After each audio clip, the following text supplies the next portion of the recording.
I went my whole life believing that I wasn't creative. I had a running joke that I couldn't even draw a stick figure.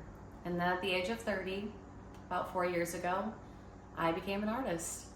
So if you've ever told yourself any lies like that you're not creative, that you're not good enough, that you can't do that, then this video is for you. One lie that we're told about creativity is that it's only for artists or talented people. That is so not true. Like I said, I went 30 years of my life not even thinking that I was creative. I don't know if you can see behind me, but these are my paintings. So I know if I can do it, you can too. Creativity is our birthright. It's not only for talented people, it's for all of us. And we all have special, unique things that we are good at, you know? You just have to figure out what those things are. Another limiting belief that I've noticed that I had and that I've seen a lot of other people I've talked to is that we are not good enough to create. That is false. That is so not true. You just have to start somewhere. When I first started, I had no idea what I was doing. I went to Hobby Lobby, got myself some cheap canvases and some watercolors, and I just started painting, and it wasn't good. It wasn't good. But you know what? It made me feel better, because at the time I was in a major depression and I could not sit in my room and scroll on my phone anymore. I couldn't do it. So I forced myself to go get some supplies and I started dabbling with different things, you know. And one recommendation that I would try if you're, you know, kind of in a similar place and you're wanting to do something but you don't feel like you can, get a coloring book. It sounds so simple, but get a coloring book. That's an easy way to start. Just to even just do like 5 to 10 minutes, it just opens up something in your mind and in your heart, and then you can go from there. Maybe you like to doodle. I've done this before. My sketchbooks, I maybe doodle some flowers and then I color them in, or just do random little swirls. Like anything like that is so good to just activate that creative flow within you. Also, it activates your nervous system for healing.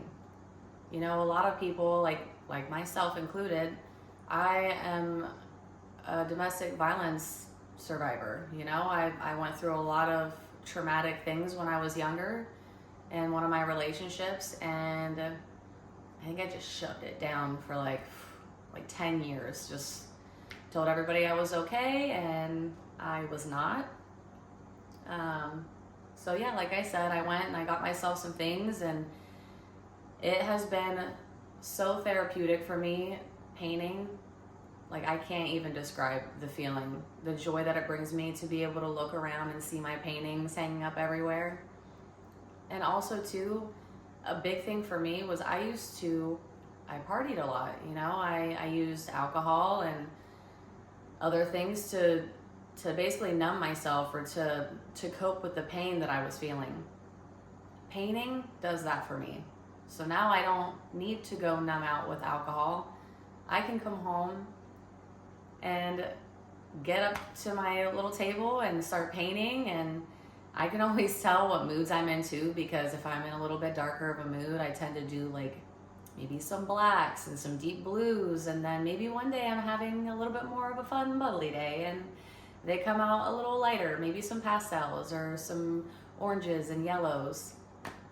It's so good, you know. People who've been through trauma and abuse and things like that, we have a tendency to neglect our inner child. We're just so, not even neglected, we're just so disconnected from it. And being creative and doing something, creating something, it activates that inner child within you, and it is so healing. It is so healing and it's so amazing. And I want all of you to feel how I feel, you know, especially knowing how horrible I felt before. Also, it's not about the product, it's about the process. I make ugly art still. Like, I've gotten a lot better, but some of the stuff I make, I don't like it. You have to get rid of the perfectionist thing You cannot stress out about that, which has been something that I've struggled with. And I've talked to a lot of different artists, and they say the same thing. Sometimes you get done with something and you look at it and you're like, ew. But that's okay. Scrap it. Move on. At least you did something. It's better than sitting, you know, on your couch and just like being on your phone and just mindlessly scrolling, and then 2 hours passes by and you're like, what did I just do? Your head hurts, your eyes hurt. No. Try something else. How to start without judging yourself. You know, like I said, I have definitely been guilty of judging myself. One thing with my art, I do fluid painting, acrylic pour paintings. And I remember for the longest time, I'd paint something ugly and I'd be like, ugh, I feel so deflated. And luckily with mine, I realized I can just scrape it off and start over. And then sometimes, you know, it still sucks, and that's okay. It's okay, you just scrap it. Don't judge yourself. It doesn't have to be the most beautiful thing. Sometimes they will be, you know, and that's great. And sometimes they won't be, but it isn't about the final result. It's about the process, and how, for me, it helps me express my emotions and transmute crappy ones, you know? Like, there's been so many days where I've maybe got off work and it was a stressful day, you know, it was just a lot. And I came home and I was able to channel out that crappy energy, and then it's like you just feel lighter. And I'm so grateful that I found this, you know, that I have this outlet in my life, and I truly want all of you to have the same experience. I want you to find your own unique thing, and what I would recommend is, like, try different things that sound fun. If you want to do watercolors, go get some cheap watercolors. Don't spend a bunch of money, because you might not like it, and that's okay. I have so many different things. I have acrylic paints, watercolors, colored pencils. I tried the oil pastels, cannot figure it out. If any of you know how to do that, message me, give me some pointers. I do like them, I just can't figure it out. You know, one of the things too that helps me is I like to put on some good music, maybe some reggae, get a nice little vibe going. Really puts me in like a calm, almost like a meditative state, you know? I think the main point here is just to show up for yourself, you know? Be kind to yourself. If your friend came to you and they showed you like something that they were working on, even if you didn't like it, you know, you'd probably be gentle with them. You should treat yourself the same way, you know? And sometimes it's easier said than done, which is, you know, that's a whole part of the healing process, is learning to be more compassionate with yourself.